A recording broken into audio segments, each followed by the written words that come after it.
Hey everybody, we're going to do the February 21st daily Bible reading. We'll be starting out in Leviticus Chapter 13, verses 1 through 59. And then we'll be in Psalm 25, verses 16 through 22. Proverbs 10, 4 through 5. And then Mark 3, 1 through 19. And then we're going to talk about the daily question is, how does Jesus display the proper use of anger? And we are reading again from the MacArthur Daily Bible. It's John MacArthur. It has some commentary in there from him. So a lot of the times when I start talking about something that's not actually scripture, it's his. Sometimes it's mine. So let's get started. Leviticus 13, verse 1. And the Lord spoke to Moses and Aaron, saying, when a man has on the skin of his body a swelling, a scab, or a bright spot, and it becomes on the skin of his body like a leprous sore, then he shall be brought to Aaron the priest, or to one of his sons the priest. The priest shall examine the sore on the skin of the body, and if the hair on the sore has turned white, and the sore appears to be deeper than the skin of his body, it is a leprous sore. Then the priest shall examine him and pronounce him unclean.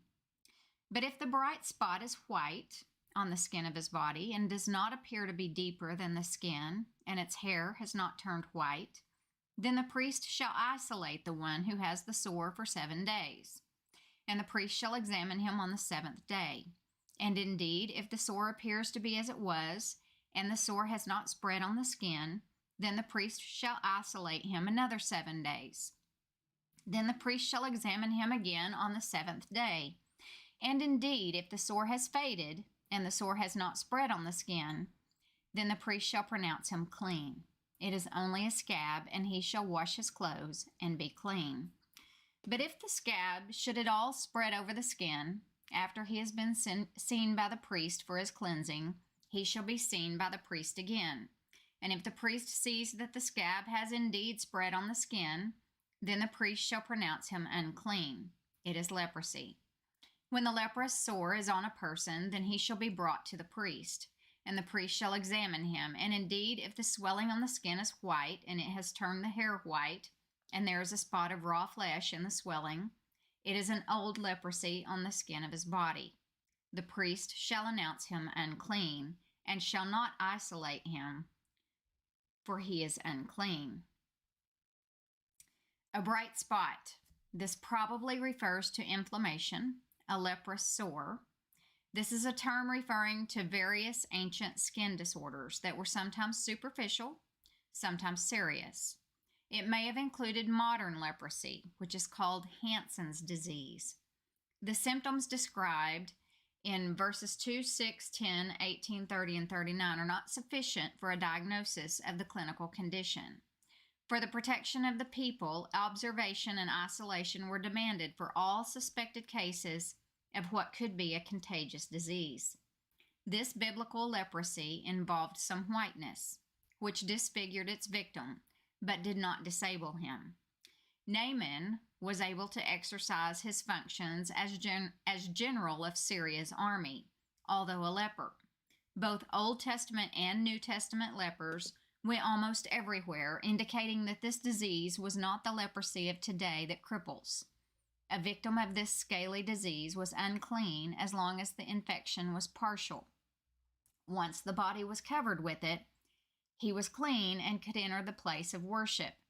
Apparently, the complete covering meant the contagious period was over. The allusion to a bull, with inflamed or raw areas and whitened hairs, may refer to a related infection that was contagious.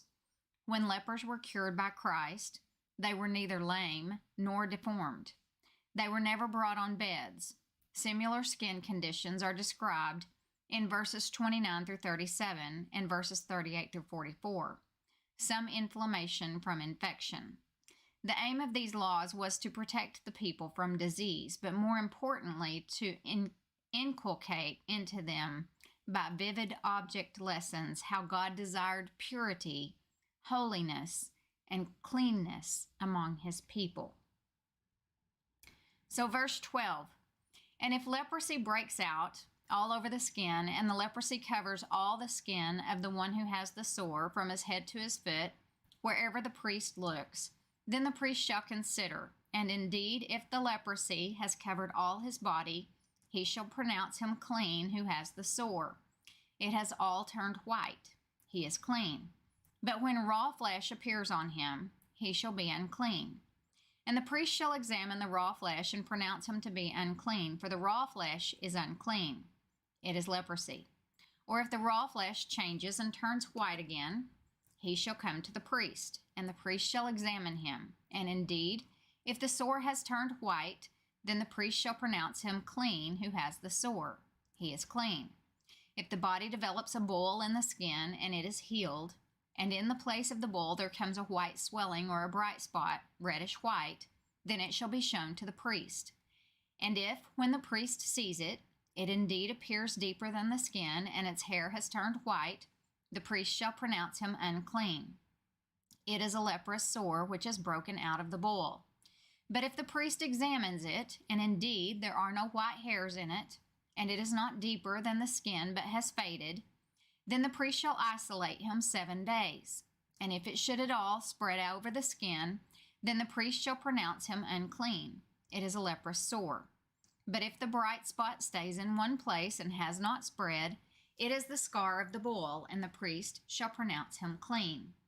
Or if the body receives a burn on its skin by fire, and the raw flesh of the burn becomes a bright spot, reddish white or white, then the priest shall examine it.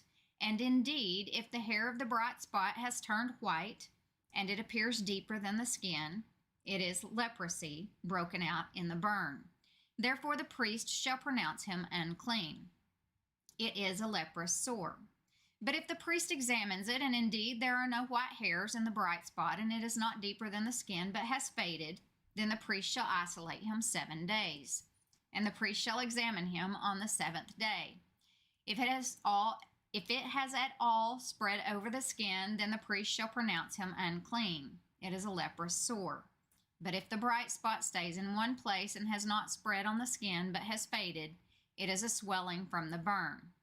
The priest shall pronounce him clean, for it is the scar from the burn. If a man or woman has a sore on the head or the beard, then the priest shall examine the sore. And indeed, if it appears deeper than the skin, and there is in it thin yellow hair, then the priest shall pronounce him unclean. It is a scaly leprosy of the head or beard. But if the priest examines the scaly sore, and indeed it does not appear deeper than the skin, and there is no black hair in it, then the priest shall isolate the one who has the scale 7 days. And on the 7th day the priest shall examine the sore. And indeed, if the scale has not spread, and there is no yellow hair in it, and the scale does not appear deeper than the skin, he shall shave himself. But the scale he shall not shave. And the priest shall isolate the one who has the scale another 7 days. On the 7th day the priest shall examine the scale, and indeed, if the scale has not spread over the skin and does not appear deeper than the skin, then the priest shall pronounce him clean. He shall wash his clothes and be clean. But if the scale should at all spread over the skin after his cleansing, then the priest shall examine him, and indeed, if the scale has spread over the skin, the priest need not seek for yellow hair. He is unclean. But if the scale appears to be at a standstill, and there is black hair grown up in it, the scale has healed. He is clean, and the priest shall pronounce him clean. If a man or a woman has bright spots on the skin of the body, specifically white, bright spots, then the priest shall look. And indeed, if the bright spots on the skin of the body are dull white, it is a white spot that grows on the skin. He is clean. As for the man whose hair has fallen from his head, he is bald, but he is clean. He whose hair has fallen from his forehead, he is bald on the forehead, but he is clean. And if there is on the bald head or bald forehead a reddish white sore, it is leprosy breaking out on his bald head or bald forehead. Then the priest shall examine it, and indeed if the swelling of the sore is reddish white on his bald head or on his bald forehead, as the appearance of leprosy on the skin of the body, he is a leprous man. He is unclean. The priest shall surely pronounce him unclean. His sore is on his head. Now the leper on whom the sore is, his clothes shall be torn, and his head bare, and he shall cover his mustache, and cry, Unclean, unclean. He shall be unclean. All the days he has the sore, he shall be unclean. He is unclean, and he shall dwell alone.